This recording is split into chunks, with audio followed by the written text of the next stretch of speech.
Hello and welcome, my amazing friends. Today we are starting something very special. Today we are talking about the Bhagavad Gita. And before we go deeper, let me say something clearly. This is not a religion video. This is not about trying to make you follow any tradition. This is not about forcing any belief on you. This is not about saying one group of people is right and everyone else is wrong. This is about life. This is about your pain, your confusion, your fear, your overthinking, your purpose, your mind, your inner battle. That is why this book matters so much. The Bhagavad Gita is one of those rare books that does not speak only to one country, one culture, or one time. It speaks to the human heart. It speaks to the person who feels lost. It speaks to the person who is tired mentally. It speaks to the person who wants to move forward, but feels something inside is broken, confused, or afraid. And that is why, even if my audience is international, I still wanted to make this video. Because truth is truth. Wisdom is wisdom. Pain is pain. Fear is fear. And human struggle is the same everywhere. A confused mind in India is still a confused mind. A broken heart in America is still a broken heart. A fearful person in Europe is still a fearful person. A lost soul anywhere in the world still wants the same thing: peace, clarity, strength, meaning, direction. And this book speaks directly to those things. I am making this video because, in my own way, this book truly changed me. Not because it gave me some magic formula, not because it made life easy, not because suddenly every problem disappeared, but because it changed the way I looked at struggle.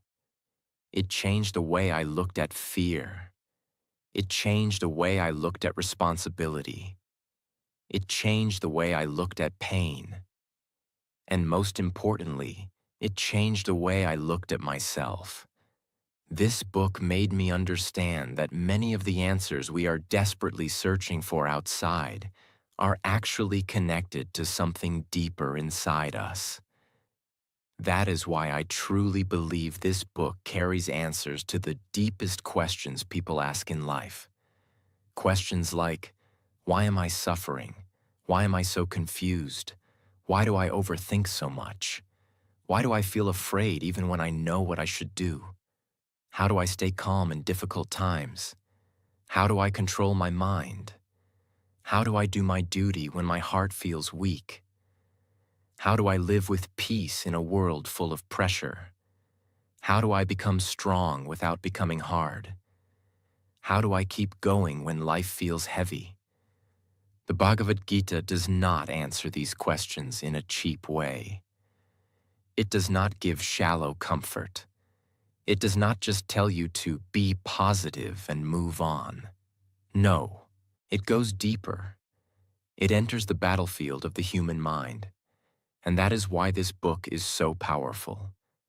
Because the Bhagavad Gita begins not with celebration, not with victory, not with peace, but with a breakdown. A strong man breaks down. A warrior loses clarity. A capable person becomes confused. A person with great skill suddenly does not know what to do. And if we are honest, that is where many people are today. They are not weak. They are not useless. They are not empty. They are just internally fighting a battle no one else can see. The Bhagavad Gita is not just a book of words.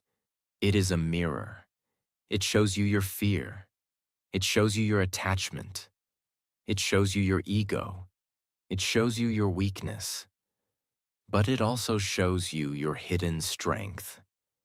It reminds you that your confusion is not the end of your story.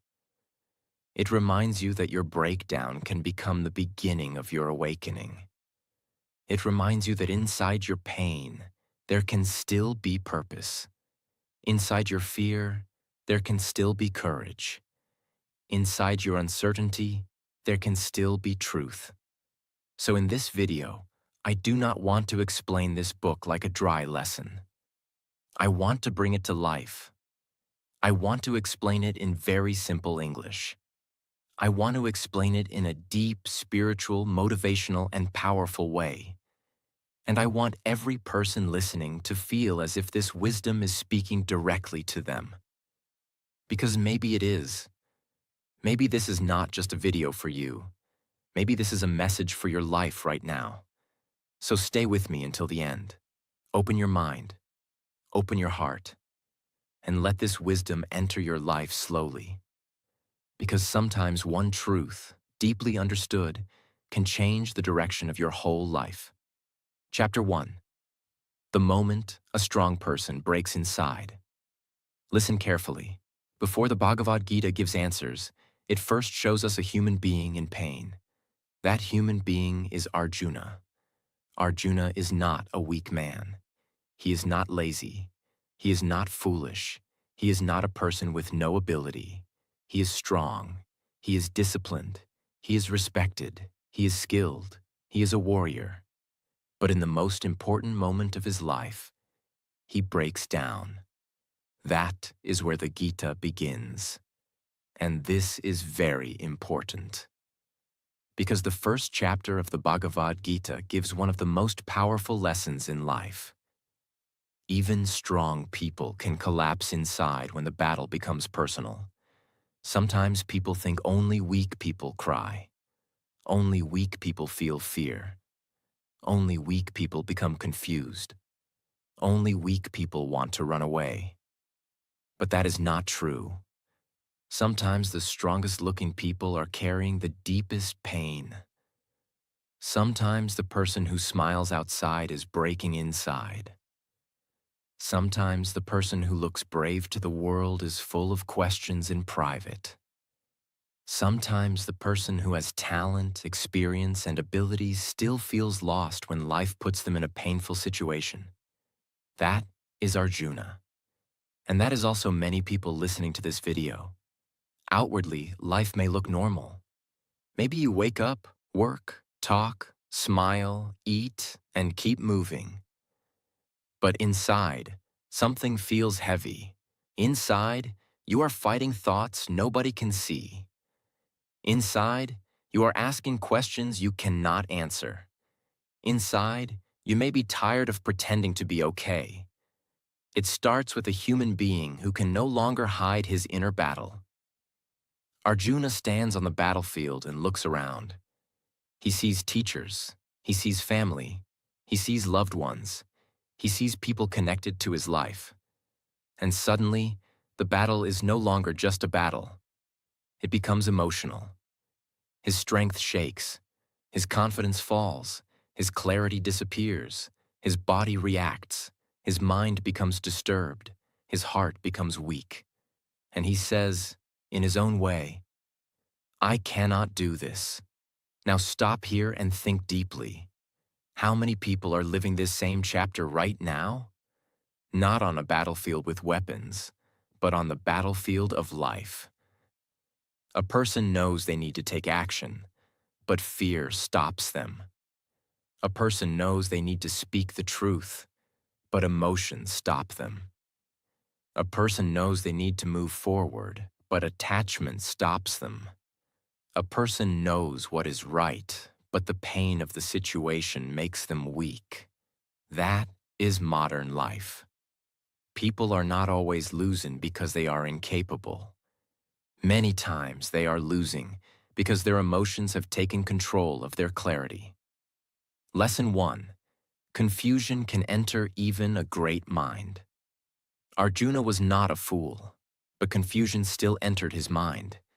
Never become proud and think confusion can never happen to you. No matter how smart you are, confusion can enter. No matter how strong you are, weakness can enter. No matter how experienced you are, doubt can enter. Why? Because human life is not only about intelligence. It is also about emotion, attachment, fear, memory, pain, and inner conflict. Sometimes your mind knows one thing, but your heart feels another. Sometimes your duty is clear, but your emotions are louder. Sometimes your path is in front of you, but your inner weakness makes you step back. That is why chapter 1 is not a chapter of failure. It is a chapter of exposure. It exposes what is happening inside a person when they are no longer able to carry their inner conflicts silently. Because spirituality does not begin when you pretend to be above pain. It often begins when you finally become honest about your pain. Real transformation does not begin with pretending. It begins with truth. Arjuna does not pretend to be fearless. He does not act strong just to protect his image. He does not hide his breakdown. He reveals it. Because many people suffer longer than they need to only because they keep pretending. They pretend they are okay. They pretend they are strong. They pretend they are clear. They pretend they know what to do. But inside, they are collapsing.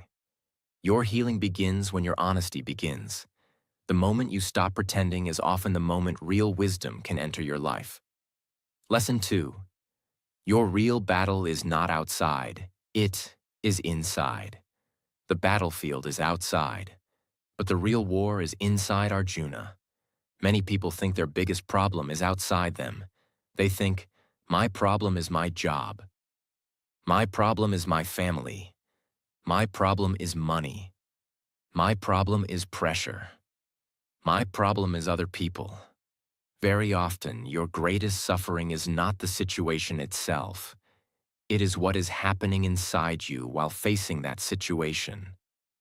The battlefield was outside Arjuna, but his trembling, confusion, sadness, fear, attachment, and collapse were happening inside him. And this is exactly how life works. Two people can face the same difficulty. One breaks, one grows. Why? Because the outer battle may be the same, but the inner state is different. They do not only talk about changing your outside life. They talk about understanding your inside world. If your inside world is in chaos, even a small problem feels huge. If your inside world is steady, even a huge problem can be faced. This is why inner mastery matters so much. Your thoughts matter. Your perception matters. Your emotional strength matters. Your awareness matters. Because life is not only what happens to you. Life is also how you meet what happens to you. But that is exactly why the teaching begins there. Because wisdom enters where pride ends. Lesson 3. Emotional pain can make you forget your strength. Arjuna had strength. He had skill. He had purpose. He had training. But in one emotional moment, he forgot all of it. This is a very human thing. Sometimes one painful situation can make you forget everything good about yourself. One rejection can make you forget your worth. One failure can make you forget your ability. One painful season can make you forget your purpose. One emotional wound can make you think you are weaker than you really are. This is what happens when pain takes over perspective. Pain narrows your vision. It makes the problem look bigger than your power. It makes fear look wiser than courage. It makes escape look smarter than action. It makes weakness feel like truth. Just because you feel weak does not mean you are weak. Just because you feel lost does not mean you have no path. Just because your mind is shaking does not mean your soul has become small. Just because your emotions are loud does not mean truth has disappeared. Many people need to hear this, because there are moments in life when your feelings lie to you. Your feelings may say, "You cannot do this. You are not ready. You are not strong enough. You should run. You should give up." But feelings are not always truth. Sometimes they are only storms passing through the mind. And if you make permanent decisions in temporary emotional storms, you can damage your own destiny. It warns us about what happens when emotional pain becomes stronger than inner clarity. Lesson 4.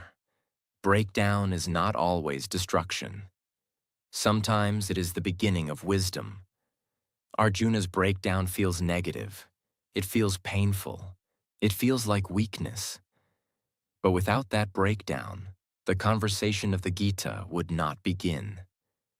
If Arjuna had stayed proud, silent, and false, he would not have received the wisdom that changed everything. His collapse became the doorway to guidance. Sometimes the moment that embarrasses you becomes the moment that awakens you. Sometimes the moment you feel most broken becomes the moment you finally become open. Sometimes the moment you say, "I do not know what to do," becomes the first moment you are truly ready to learn. To understand that pain is not always punishment. Sometimes pain is preparation. Sometimes confusion is not there to destroy you. Sometimes it is there to bring you to a deeper truth. Sometimes life lets your old confidence break because it wants to build real wisdom in its place. That is why you should never hate every hard season of your life. Some seasons break your illusion so truth can enter. Some seasons break your pride so humility can enter. Some seasons break your false identity so your deeper self can awaken. So when you read chapter 1, do not only see weakness, see the sacred beginning of transformation. See the moment a human being becomes ready for higher guidance. See the moment where ego is shaken and truth gets a chance to speak. Lesson 5. It is not wrong to feel lost, but it is dangerous to stay lost. It shows compassion toward the struggling human mind. And that is important for your audience too, because many people already feel ashamed of their pain. They feel ashamed that they are overthinking, ashamed that they are afraid, ashamed that they are emotionally tired, ashamed that they cannot always stay strong, ashamed that they feel confused in important moments. But the Gita does not begin by insulting human struggle. It begins by showing it. That alone is healing. It tells you, you are not strange for struggling. You are not broken for feeling confused. You are not weak for feeling emotional. But at the same time, the Gita also shows something important. You cannot build your life by sitting forever in confusion. You cannot remain permanently in collapse. You cannot worship your sadness. You cannot make your fear your identity. You cannot turn your emotional state into your permanent home. You may enter confusion, but you must not build your house there. You may feel weak, but you must not decide that weakness is who you are. You may cry, you may shake, you may question, you may pause. But then you must listen, rise, understand, and move. This is where motivation enters. True motivation is not fake excitement. It is deeper than that. True motivation is the moment you realize, yes, I feel lost, but I do not have to remain lost. Yes, my mind is disturbed, but I can learn to steady it. Yes, I feel pain, but pain does not have to become my future. Yes, I am confused, but confusion can become clarity if I am willing to learn. That is real inner power. Today, millions of people are living in this chapter. They look fine outside, but inside, they are mentally exhausted. They are carrying fear of the future, pressure from the world, pain from the past, questions about purpose, confusion about decisions, weakness in moments when they need strength. Many of them do not need more noise. They do not need more pressure. They do not need more fake motivation. They need wisdom. They need something that understands their inner battle. They need something that speaks to the part of them that is silently collapsing. They need something that does not only tell them to work harder, but teaches them how to see clearly when their heart feels heavy. That is why this chapter is so powerful. It says, before action, understand your condition. Before victory, face your inner collapse. Before wisdom transforms you, honesty must open you. If we go even deeper, Chapter 1 teaches that the first step of spiritual growth is not perfection. It is awareness. Awareness of your attachment. Awareness of your emotional weakness. Awareness of your fear. Awareness of your confusion. Awareness of the fact that you cannot save yourself with ego alone. Many people think spirituality means always looking peaceful, always sounding wise, always acting calm. But that is not how it begins. Spiritual awakening often begins when a person sees clearly. My mind is not in control. My emotions are pulling me. My attachment is making me weak. My fear is shaping my choices. I need a deeper truth than my current thinking. Chapter 2. The truth about who you really are. After Arjuna breaks down in Chapter 1, Krishna begins to speak. But Krishna does not begin with a soft, surface-level answer. He does not say, "It's okay, just relax." No, he goes to the deepest truth first. He begins by showing Arjuna that his suffering is coming from a very deep confusion. And that confusion is this: Arjuna has forgotten who he really is.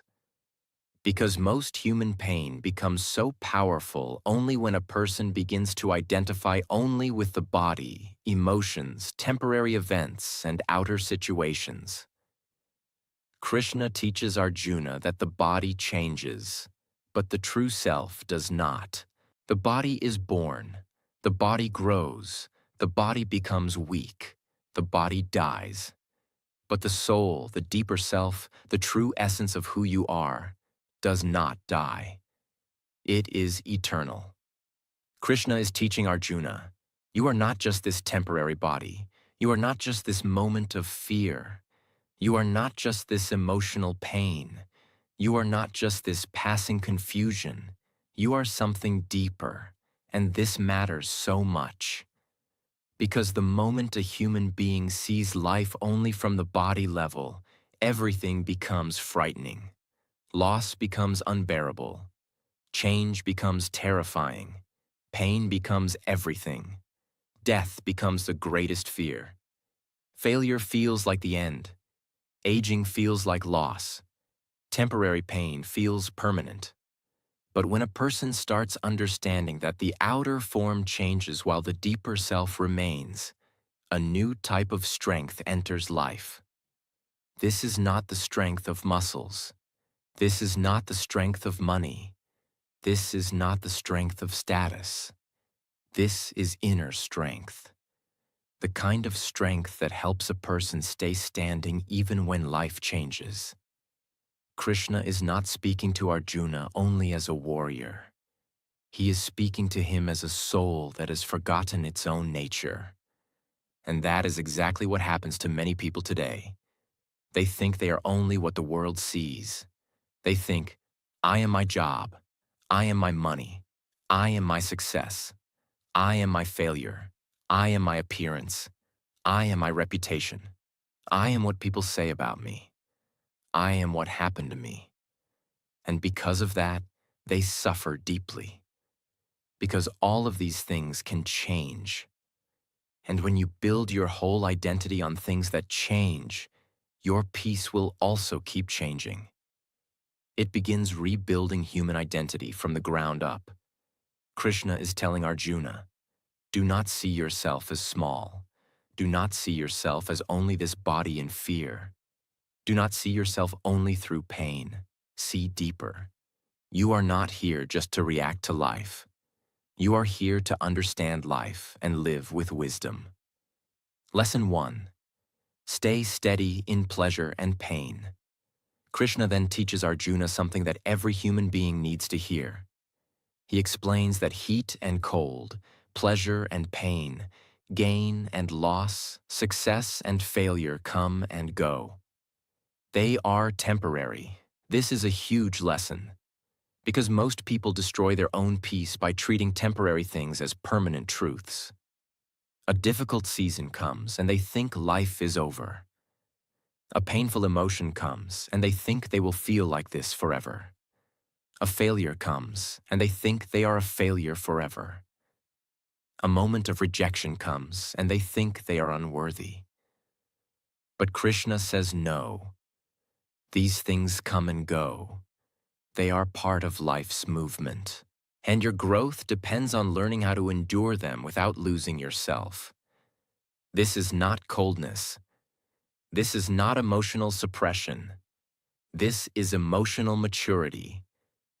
It means you stop being controlled by every changing experience. If something good happens, you stay balanced. If something painful happens, you stay balanced. If praise comes, you stay balanced. If criticism comes, you stay balanced.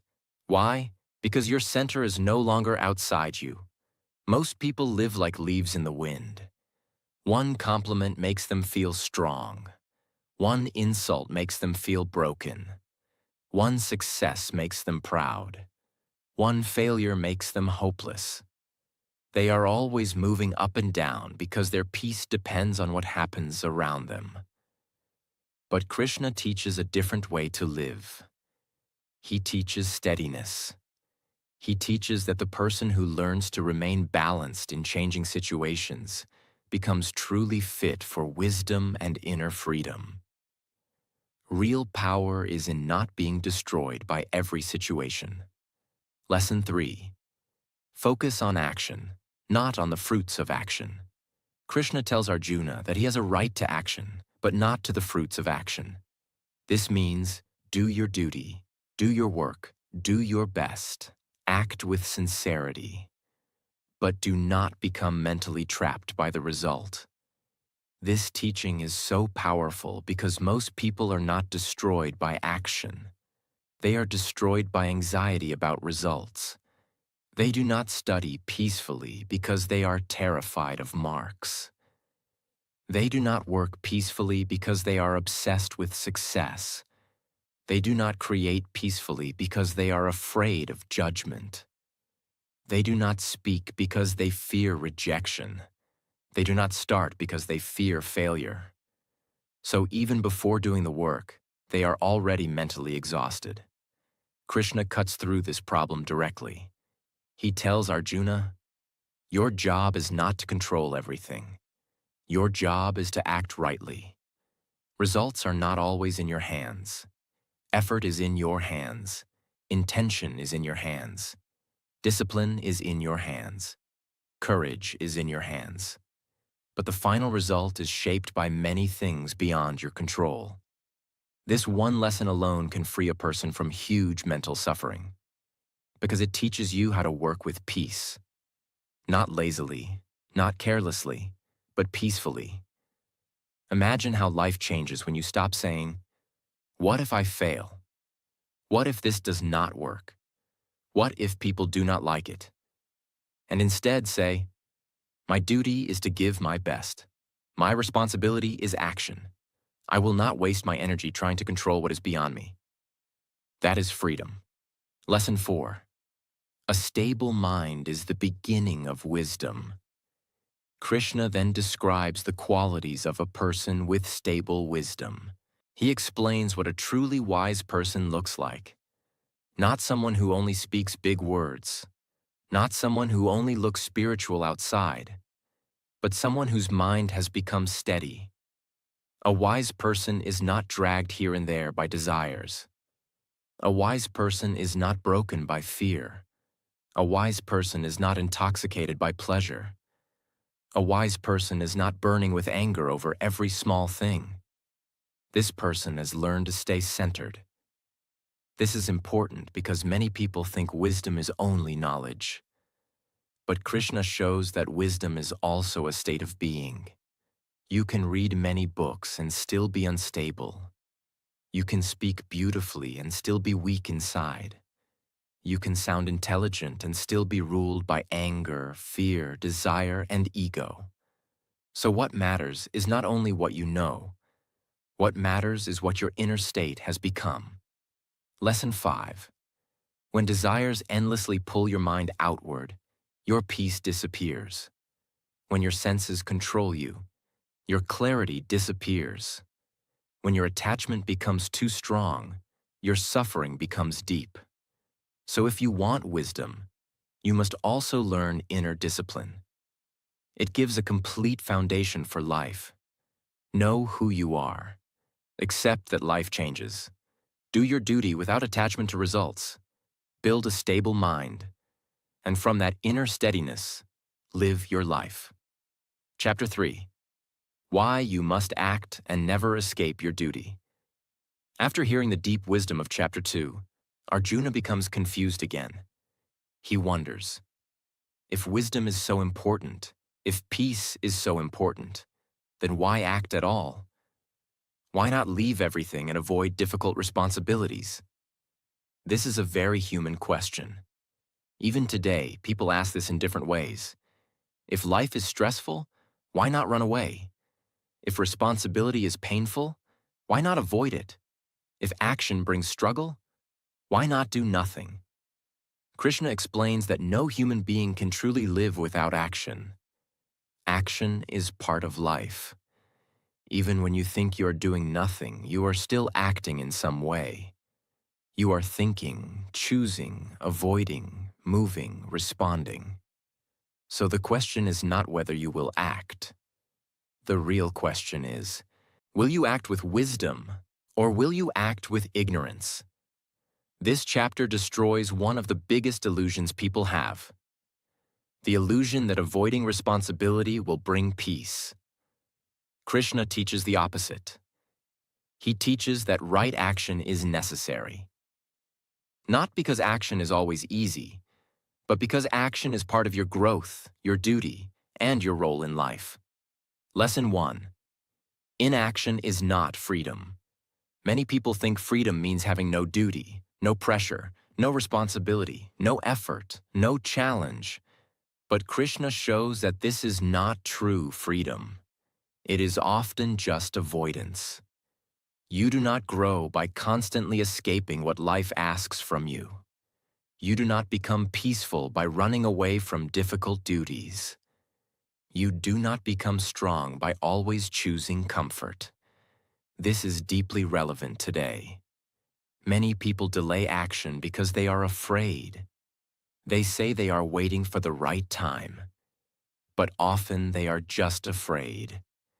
They say they are protecting their peace, but sometimes they are just escaping effort. They say they are not ready, but sometimes readiness comes only after action begins. Krishna teaches that avoiding your rightful duty weakens you. Why? Because every time you run from what you know you should do, your self-respect becomes smaller. A person may fool the world for some time, but deep inside, they know when they are avoiding life. And that avoidance creates inner heaviness. It reminds people that peace does not come only from sitting still. Peace often comes from doing what must be done with the right attitude. Lesson 2. Do your duty for the right reason. Krishna tells Arjuna to perform action without selfish attachment. This means you do not act only for greed, ego, praise, or personal gain. You act because it is right, because it is your role, because it contributes to the order of life, because it is your duty. This is called karma yoga, and it is one of the most practical teachings ever. It means your actions themselves can become a path of growth if you act with the right mindset. You do not need to leave the world to become deeper. You do not need to reject work to become spiritual. You can grow through action itself. How? By changing the inner quality of your action. For example, You can work only for ego, comparison, and praise. Or you can work with sincerity and contribution. You can serve your family with resentment. Or you can serve with love and awareness. You can build your future with anxiety and greed. Or you can build it with discipline and purpose. The outer action may look similar, but the inner energy changes everything. This is what makes the Gita so powerful for modern life. It does not tell everyone to run away to a mountain. It teaches people how to live deeply while still being fully engaged in life. That means your work can become spiritual. Your duty can become spiritual. Your discipline can become spiritual. Your action can become a path to inner growth. The third great teaching of Chapter 3. Desire is the enemy that clouds wisdom. Then Krishna identifies one of the greatest problems in human life. He says that desire, especially selfish and uncontrolled desire, is a powerful enemy. Now, desire here does not simply mean every wish or dream. It means that restless craving which takes over the mind and makes a person lose clarity. It is the energy that says, I must have this now. I cannot be peaceful without it.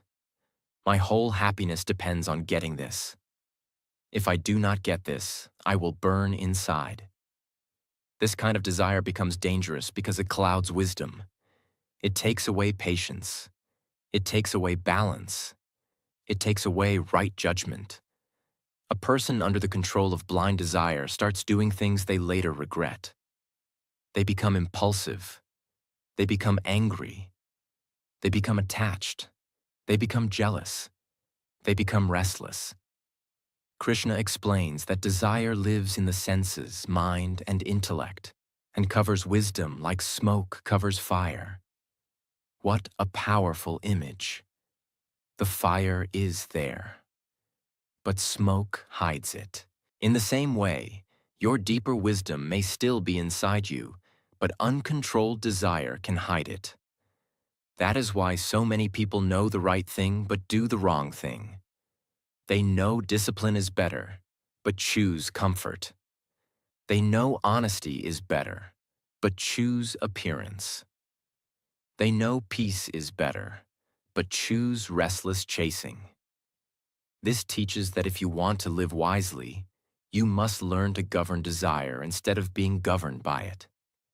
This does not mean killing all ambition. It means purifying ambition.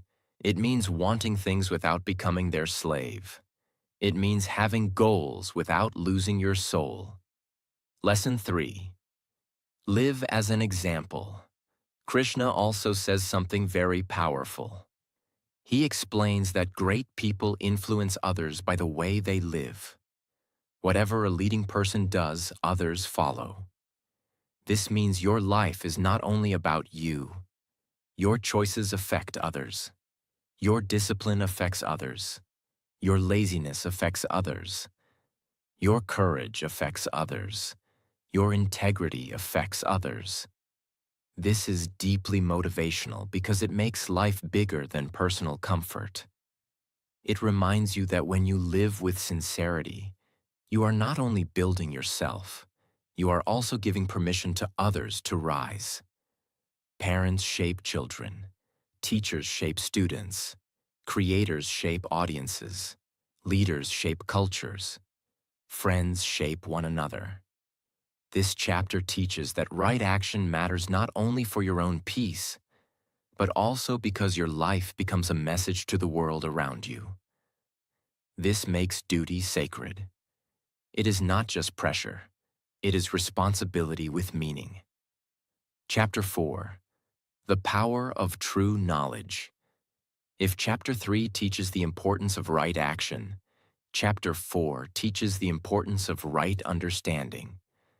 Because action without wisdom can become blind activity, and wisdom without action can become useless theory.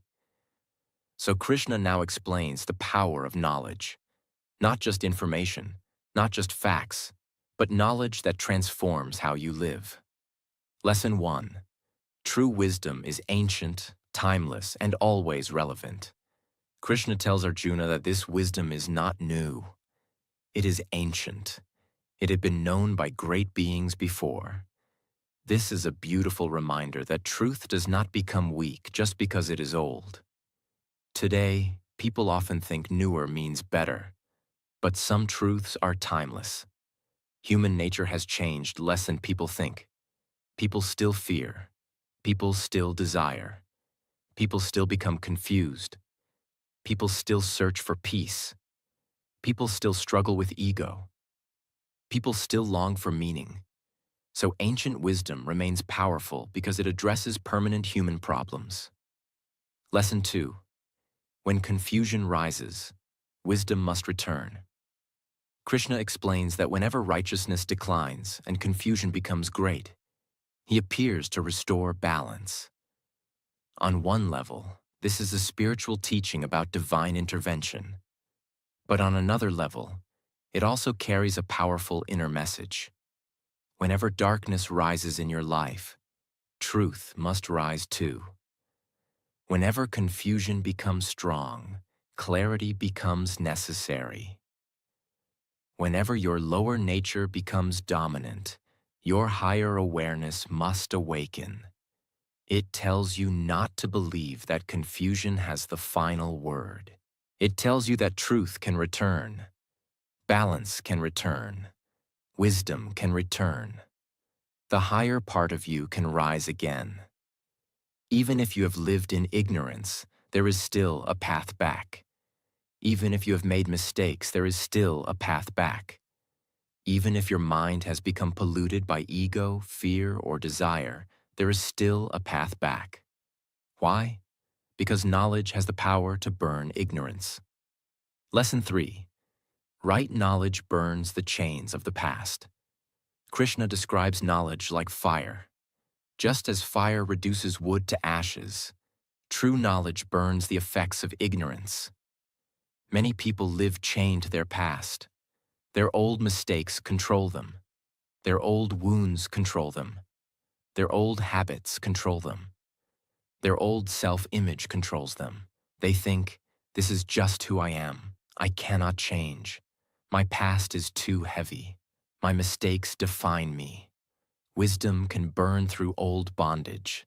Not fake positive thinking, not denial, real understanding. Because when you deeply understand life, yourself, action, and truth, many old chains begin to lose their power. For example, a person trapped in guilt can begin to act differently when wisdom shows them how to learn rather than live in self-hatred. A person trapped in attachment can begin to let go when wisdom shows them the temporary nature of outer things. A person trapped in fear can begin to move when wisdom shows them that right action matters more than endless mental paralysis. This chapter is life-changing because it says no human being is beyond transformation. If they are willing to learn deeply, humility and wisdom can change their whole direction. Lesson 4. Seek wisdom with humility. Krishna tells Arjuna to approach the wise with humility, sincerity, and willingness to learn, because one of the biggest obstacles to growth is ego. A person may be suffering, but still refuse to learn. A person may be confused, but still act as if they know everything. A person may be lost, but still resist guidance because pride is stronger than truth. Chapter 4 teaches the opposite. It teaches humility. Ask, learn, reflect, be open. And this applies not only to spiritual teachers, but to life itself. If life keeps teaching you the same lesson, maybe stop resisting it. If your patterns keep creating pain, maybe become curious about them. If wiser voices are trying to show you something deeper, maybe listen. Humility is not weakness. Humility is what allows truth to enter. This is deeply inspirational because it means growth is always available to the sincere person. Not the person pretending to know everything, but the person willing to learn. Lesson 5. Knowledge and action must come together. By the end of this chapter, Krishna is not telling Arjuna to become only a thinker. He's not saying, just sit and collect ideas. He's showing him how knowledge should purify action. When you understand deeply, you act differently. You act with less ego. You act with less fear. You act with less selfishness. You act with more purpose. You act with more calmness. This is very important. Because real knowledge is not just something you remember. It is something that changes your life.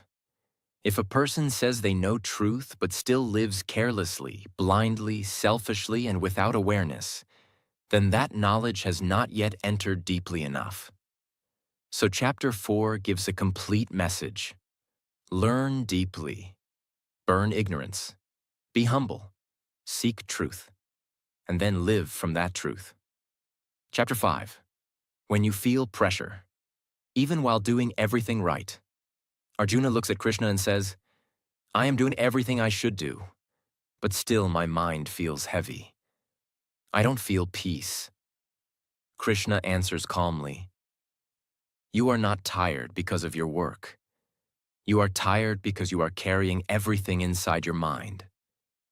You are working, but at the same time you are thinking about results. You are imagining the future. You are trying to control what has not even happened yet. And that is why your mind feels pressure. Think about your own life for a moment. You are doing your work, but your mind is somewhere else. It is thinking, what if this fails? What if things go wrong?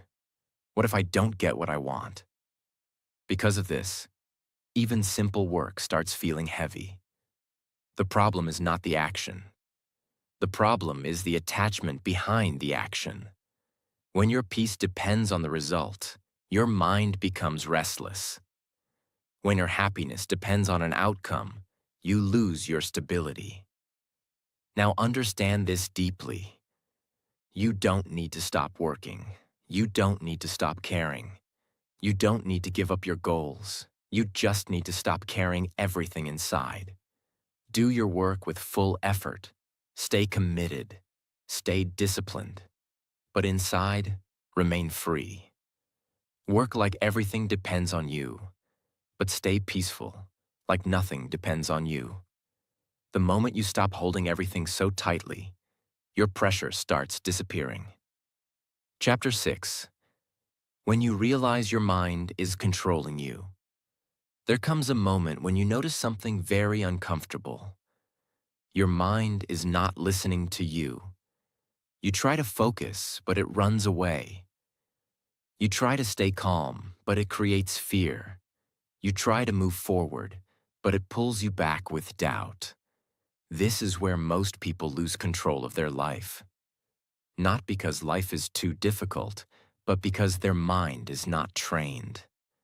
Your mind keeps moving between past and future. It reminds you of mistakes. It shows you worst-case scenarios. It creates imaginary problems. And without realizing it, you start believing everything it says. Now pause and ask yourself honestly, are you controlling your mind? Or is your mind controlling you? Because if your mind is your master, your life will always feel unstable. But this can change, not in one day, not instantly, but slowly, with practice.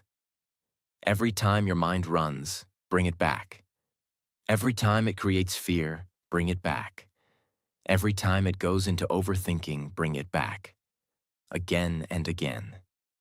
At first, it will not listen. It will feel difficult. You will feel like nothing is changing. But if you stay consistent, something powerful begins to happen. Your mind starts becoming calmer. Your thoughts start slowing down. Your reactions start becoming controlled. And one day, you realize something important. The same mind that once controlled you is now working for you. A controlled mind can stay calm in chaos, take action without fear, and focus without distraction. That is real strength. Chapter 7. When you stop believing everything your mind says. Most of the confusion in your life is not because life is complicated. It is because your thinking is not clear. You see something and immediately create a story around it. You feel something and immediately believe it is true. You think something and assume it must be right. But your mind is not always showing you reality. Sometimes it is showing you fear. Sometimes it is showing you desire. Sometimes it is showing you insecurity. And you accept it without questioning. You think something will make you happy, but when you get it, the feeling fades. You fear something will destroy you, but when it happens, you handle it. So what is happening? You are living on the surface. You are reacting without understanding. Now start changing this. Instead of believing every thought, start questioning it. Ask yourself, is this really true? Is this really important? Or is my mind exaggerating it? Slowly, you will begin to see clearly. You will stop chasing things that don't matter. You will stop fearing things that are not real. You will stop reacting to everything. And when your vision becomes clear, your life becomes simple. Clarity removes confusion. Awareness removes unnecessary suffering. Chapter 8. When you understand that your thoughts are creating your future. Look at your daily thinking pattern, not once, but again and again. What do you think about most? Because that is shaping your life. If your mind is always focused on fear, your life starts feeling heavy. If your mind is focused on growth, your life starts moving forward. Your thoughts are not small. They are powerful. What you repeat becomes your habit. What becomes your habit becomes your personality. What becomes your personality becomes your life. This is happening every day, whether you notice it or not. Most people let their mind go anywhere. They keep thinking negative thoughts, worrying about things, overanalyzing situations. And then they wonder why their life feels stuck. But the truth is simple. Your life is moving in the direction of your repeated thoughts. So start becoming aware. Bring your focus back to what matters. Again and again. It will not be perfect in the beginning, but slowly your thinking will change. And when your thinking changes, your life begins to change. Chapter 9.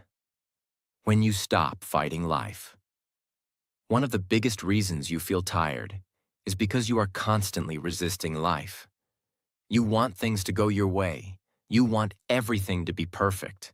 You want situations to match your expectations.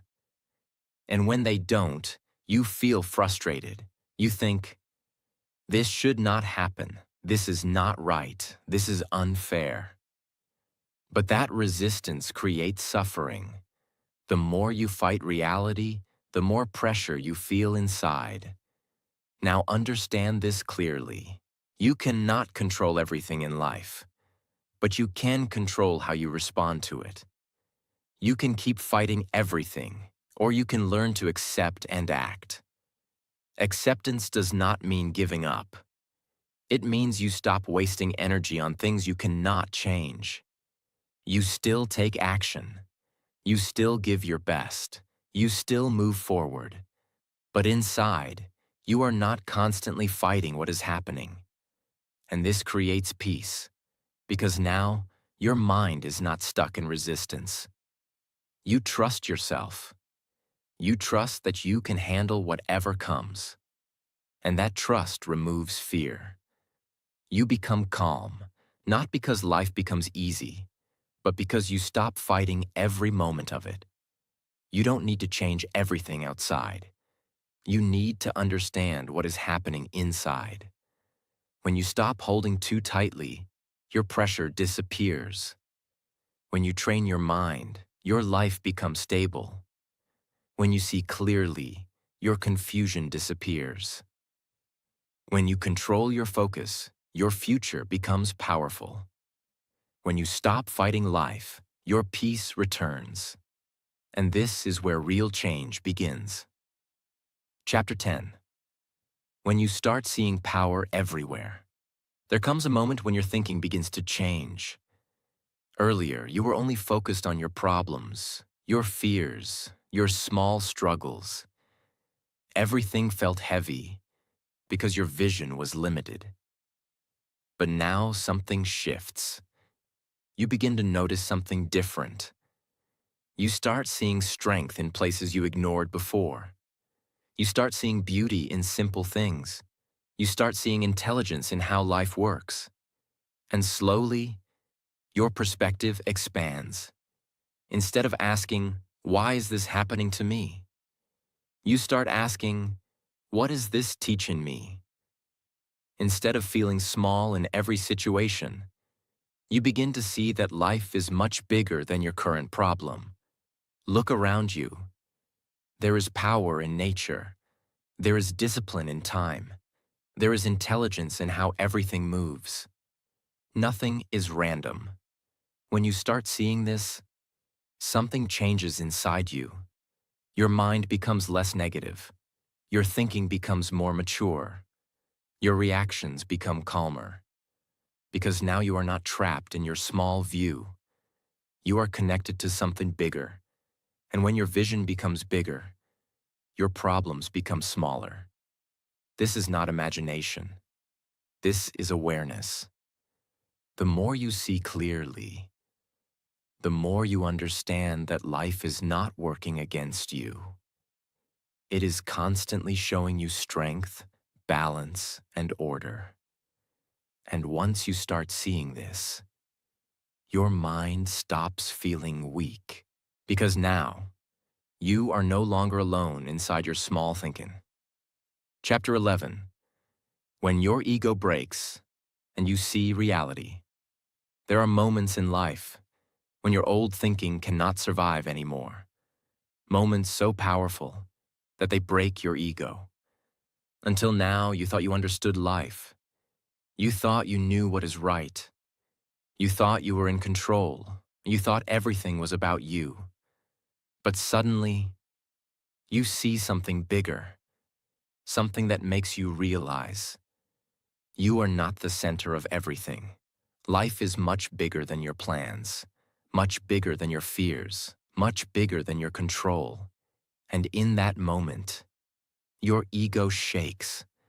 This can feel uncomfortable because your identity starts breaking. Your old beliefs start falling. Your assumptions start collapsing. But this is not destruction. This is awakening. Because ego always keeps you limited.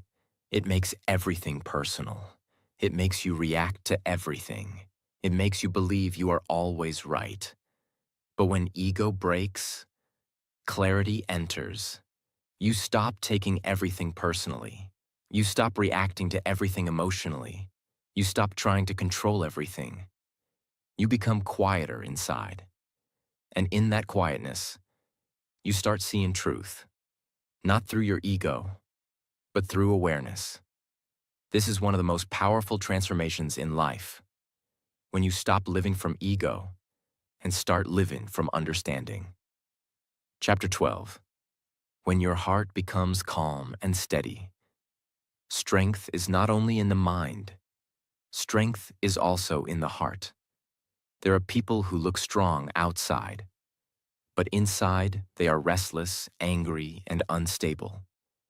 And there are people who look simple, but inside they are calm, steady, and peaceful. Now understand this.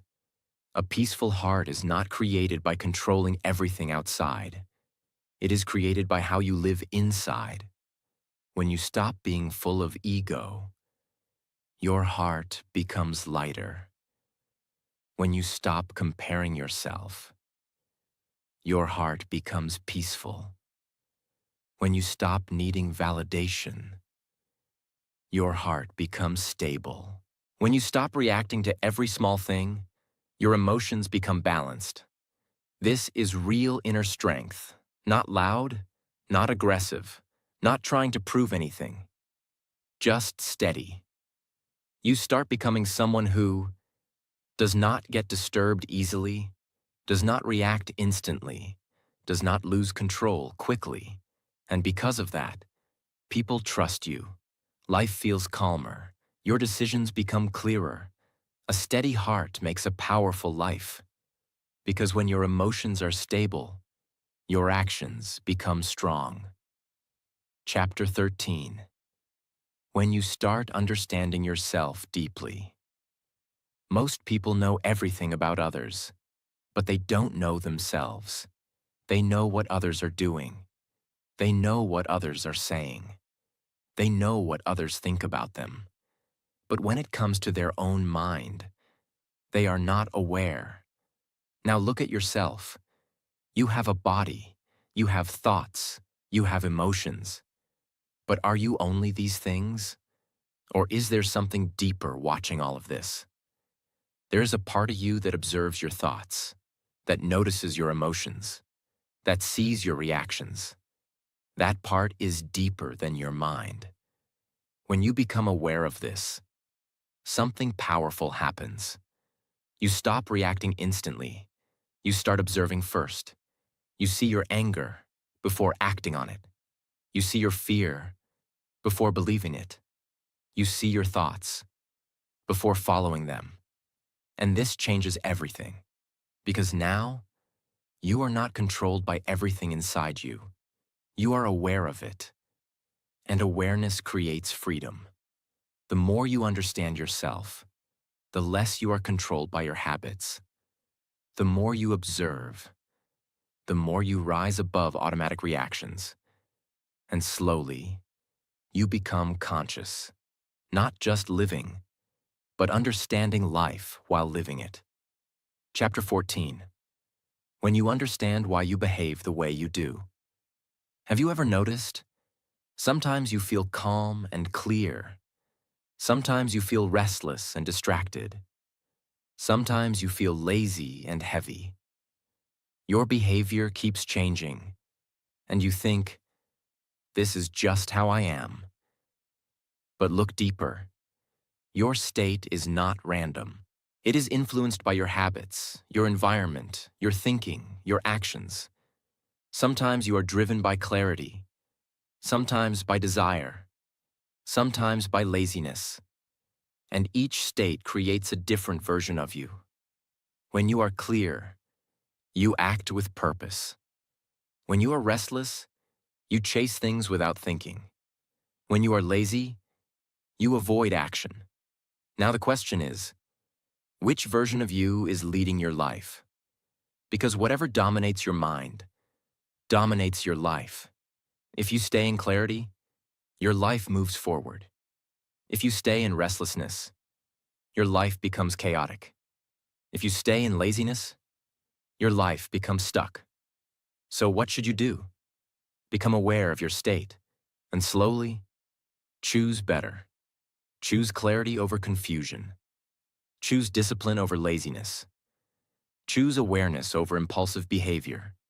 This is how you change your life, not in one big step, but in small daily choices. And those choices shape your future. You are not here to stay confused. You are not here to stay controlled by your mind. You are not here to live in fear, ego, or restlessness. You are here to understand, to grow, to rise. Step by step, your vision becomes bigger, your ego becomes smaller, your heart becomes calmer, your awareness becomes deeper, your life becomes stronger, and slowly, you become someone who is no longer lost inside life, but someone who understands it. Chapter 15. When you stop living for what will not last. Arjuna stands quietly. Something inside him is no longer the same. He's not fully transformed yet, but he is no longer lost like before. He's beginning to see. Krishna speaks, calm and direct. You are giving your life to things that are temporary, and expecting permanent peace from them. Look at your life honestly. Everything you are chasing, everything you are afraid to lose, everything you are stressing about, it is all changing every moment. Nothing stays the same. Not your position, not your success, not your struggles, not even your identity. Yet you live as if everything is permanent. You build your emotions on things that are constantly shifting. That is why your peace keeps breaking. You celebrate what will fade. You fear what will pass. You attach yourself to things that cannot stay. And in doing that, you lose connection with what is always within you. Life is like a tree. What you see outside, your work, your image, your problems, these are just branches. They change with time, with seasons, with situations. But what holds everything together is hidden. Your roots, your awareness, your inner clarity, your deeper self. If your roots are weak, even success will feel unstable. Even happiness will feel temporary. But if your roots are strong, even in chaos, you remain steady. So stop investing your entire life in what will not last. Build something inside that does not depend on circumstances. Because the moment you understand what truly matters, you stop wasting energy on what doesn't. And that is where real peace begins. Chapter 16. When you take responsibility for who you become. There is something inside you that you cannot ignore. You have felt it many times. One part of you wants to rise. It wants discipline, growth, clarity, truth. Another part of you wants comfort, distraction, excuses, and escape. This is not confusion. This is your inner battle. Some days you wake up with focus, you feel strong, you want to improve, you act with intention. And other days, you delay everything. You avoid effort. You fall into habits that weaken you. Both versions exist inside you. The question is not which one exists. The question is, which one are you feeding? Because your life is not shaped by what you know. It is shaped by what you choose daily. Every time you ignore discipline, you strengthen weakness. Every time you choose effort, you strengthen power. Every time you react with anger, you lose control. Every time you pause, you gain control. No one is forcing your life in any direction. You are doing it through your repeated choices. So stop saying, "This is just how I am." You are not fixed. You are being created every day. When you choose clarity over confusion, you rise. When you choose action over delay, you grow. When you choose awareness over impulse, you become stronger. And slowly, without even noticing, your higher self becomes your natural state. Chapter 17. When you change what you believe about yourself. Your life is not controlled by your situation as much as it is controlled by what you believe. Two people can stand in the same place, face the same challenge, and yet live completely different realities. One sees possibility, the other sees limitation. One takes action, the other holds back. The difference is not the situation. It is belief. What you believe about yourself shapes everything. It decides how you think, how you act, how you respond, and how far you go. If you believe you are not ready, you will hesitate. If you believe you are not capable, you will stop trying. If you believe life is against you, you will feel stuck even when opportunities are around you. But here is the truth most people ignore. Your belief is not reality. It is something you have built over time.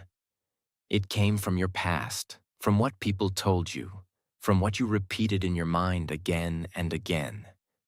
And because you repeated it, it started feeling like truth. But anything that is built can be changed. The moment you start questioning your belief, Your thinking changes. The moment your thinking changes, your actions change.